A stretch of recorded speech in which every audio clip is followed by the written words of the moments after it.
ciidanka Uganda ee qaybta ka ah howlgalka midowga Afrika ee AMISOM ee Soomaaliya ayaa waxay ka guureen saldhigoodii Maringway oo ku yaal gobolka Shabeellada Hoose ee dowlad goboleedka Koonfur Galbeed ee Soomaaliya.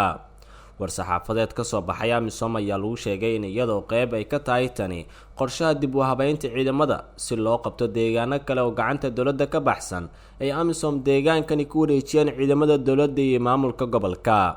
taliyaha qaybta Uganda ee AMISOM General Don Nabasa ayaa si rasmi ah ugu dhawaaqay kadib munaasabad ka dhacday saldhigga Maringway AMISOM ay ku lahayd waxaana goobjoog ka ahaa gudoomiyaha gobolka Shabeellada Hoose Cabdulqaadir Maxamed Nuur Sidi, mas'uuliyiin ka socotay maamulka degmada Bravo iyo saraakiil ka socotay qaybta howlgallada AMISOM.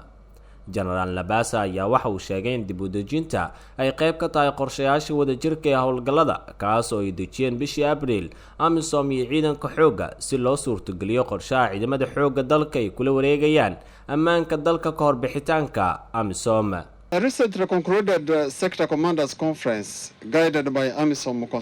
shirka taliyaasha waxyaha AMISOM ee dhawaan la soo gabagabeeyay waxa uu waafajiyay in AMISOM sector 1 ay qabtaan howl badan taas oo ay ka mid ahayd in laga raro ciidamada Maringway oo ah goob muhiim u ah saadka iyo howlgallada dagaalka loona wareejiyo goobo kale si loo xaqiijiyo amniga. tani waxay kor u qaadi doontaa waxtarka howlgalka inaga oo raacayno waqtiga AMISOM.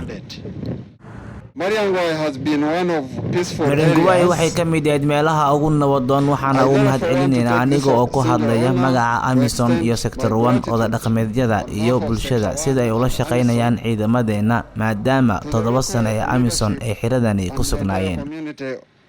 For being extremely cooperative with AMISOM troops